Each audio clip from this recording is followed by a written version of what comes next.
Welcome, Gemini, to the month of May 2018. I'm Megan of North Star Astrology, and this is another general transits reading for those of you born with your sun, moon, and rising signs in the sign of Gemini the Twins. Now, on May 1st, Mars sextiles the moon from your 8th house to your 6th house at 15 hours 21 minutes. And the 6th house deals with health, work, and service given, and the 8th house is other people's resources. So you can assertively ask and manifest a substantial, perhaps transformational amount of resources of any kind or any amount. Or it could be understanding the values of that other person's resources and emotionally feeling harmonious in the outcome. Then on May 4th, Uranus, the planet Uranus, trines the moon from your 11th house of friendships to your 7th house of significant partnerships and business partners at 2:07, and this harmonious trine gives you a sudden mental influence toward perhaps asking your significant other for their hand in marriage, even in a group setting in front of your friends or from their friends to you. But that's only a possibility because it's only a general reading. And then on May 6th, Uranus squares the moon once the moon enters your 8th house of other people's resources. And there could be a bit of tension, but it's only a challenge that doesn't need to be, like, I'm trying to think, because the square is a challenging aspect, but it doesn't need to be a bad thing. That's what I meant to say. But, and also, as you can see here, your ruling planet Mercury is along with all of this happening. And then on May 8th, the last quarter moon happens in your 9th house in Aquarius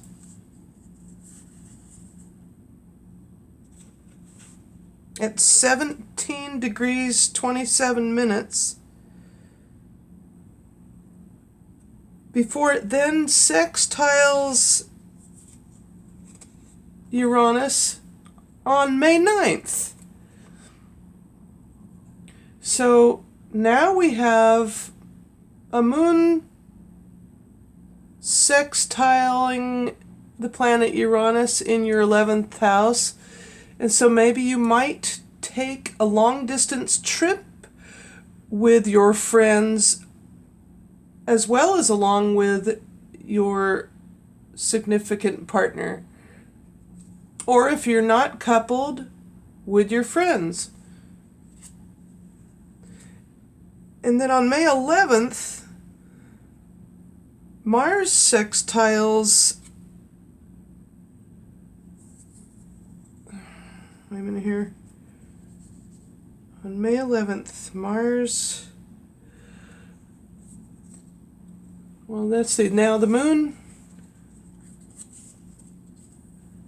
is in Pisces on May 11th, in your 10th house of career.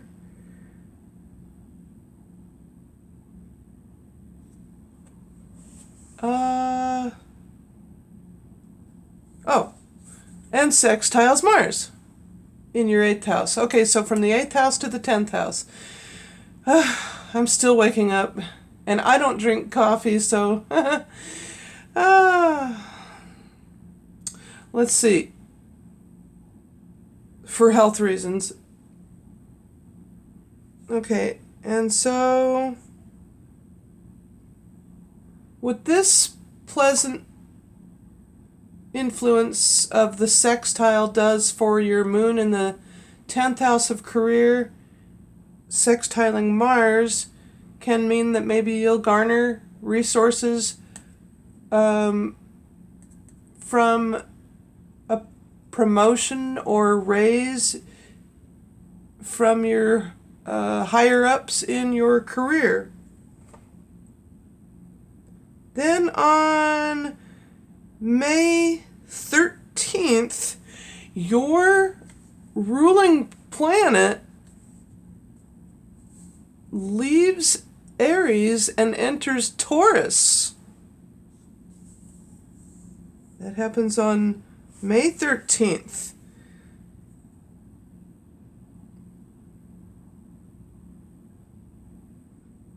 And then on May 15th, the planet Uranus leaves Aries and also enters Taurus. And since the planet Uranus is an outer planet and lasts for around 7 years, it's going to be long lasting in your 12th house. For the next 7 years, you'll have Uranus aspecting or transiting your 12th house of dreams and the subconscious mind. And Gemini, you rule the conscious mind of the 3rd house. This is Gemini's house, naturally ruling house, but since you have Leo on its cusp, if you have Gemini rising, it doesn't matter either way. It's like having air and it's like having fire and air, or air and fire in that regards. Then on May 15th, Mars trines the moon. Let's see. So then the moon is over here in Taurus in your 12th house, trining Mars in Capricorn. So here again, there's a very harmonious trine from the moon to Mars, and now your ruling planet along with the moon, which having the moon join your ruling planet Mercury and also Uranus and the Sun all in the 12th house gives you, at this midpoint of May, a Piscean flavor, if you will. And yet you still are an air sign ruled by Mercury, but you are mutable air, not mutable water. And so you are more intellectually or concretely logical, and this can help you tap into your more spiritual and subconscious mind, which is not always easy for you, and you tend to scatter to the winds, but you try not to. I know you do. And then on May 16th, Mars leaves Capricorn and enters the sign of Aquarius in your 9th house of the higher conscious mind. So now we're dealing with, as well as higher education and religion and philosophy. So now we're dealing with Mars leaving an earth quality or earth element, the earth element, to your sign, or sister sign, to your sister sign, another air sign, and having Mars go into Aquarius kind of lighten things up. It kind of definitely enlightens things up for many of us. And then on May 17th, the moon conjuncts Venus in your sign, Gemini, in your first house of the self and body. So now what you need to do is love yourself more, a lot more.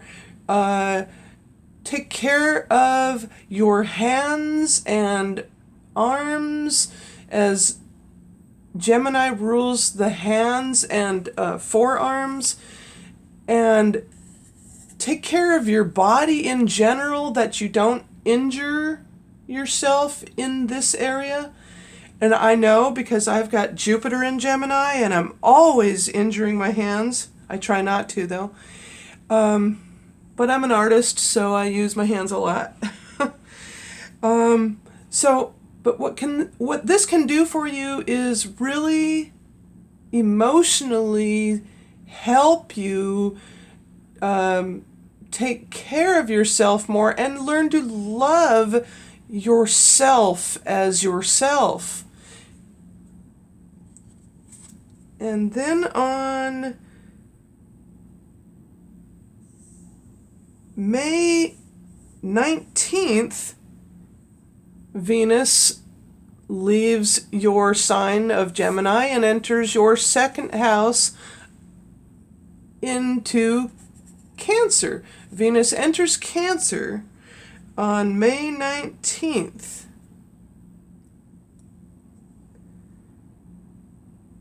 And then the sun when the moon moves into Cancer, then the sun sextiles the moon in your second house of money and what you value. And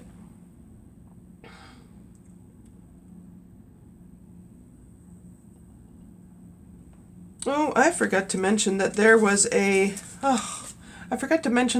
new moon back when Mercury and all that stuff. So when I was mentioning the Piscean flavor, that's when you really had the ability to go within. I apologize, when there's a new moon. Anyway, also, when the sun and moon sextile, that's a very pleasant energy to also know your self-worth, or come to understand and know your self-worth, seeing that your ruling planet Mercury is there within that aspect.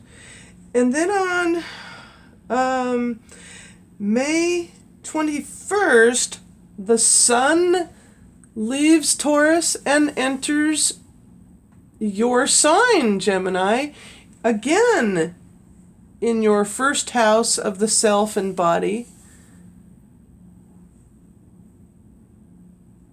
And then Jupiter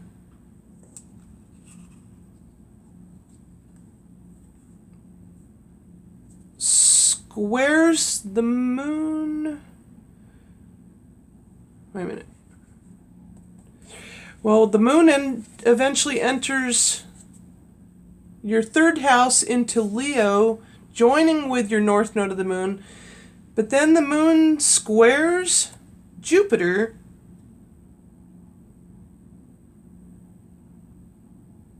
on May 21st. So as the sun left Taurus, then the moon ended up squaring Jupiter from your third house of communications to your sixth house of work and health. And so what you want to do here is communicate diplomatically, carefully, but in a big way. Shine your light, expressing your needs in the workplace. Then on May 23rd, Pluto trines the moon. Now Pluto is in Capricorn still, and the moon is in your fourth house of the home. So this harmonious trine, you can ask for and manifest, as Saturn is the planet of manifestation. You can ask for and emotionally transform something within the home with this beautiful trine on May 23rd. And then on May 25th, Pluto squares the moon as it comes from your 8th house to your 5th house of romance and creativity. And once again, I overlooked the first quarter moon. Okay. Now the first quarter moon.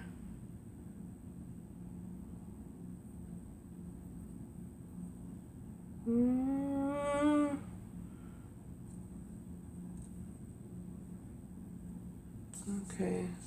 Well, that was a first quarter moon when it was trining Pluto. Oh, good Lord. Okay. Then on May 28th, Mercury, your ruling planet, opposes Jupiter in Scorpio before the moon becomes full on May 29th. And so now you have a much greater awareness of what began at the first part of the month and tie into whatever happened subconsciously, which can manifest itself in the outer world in whatever work you do. So, listen, I hope you enjoyed your reading. I'm sorry this has gone on a long time, but and I'm sorry I made a couple of mistakes with the moon placements. But feel free to like and give it a thumbs up if you want. And I'll see you next month. Bye for now.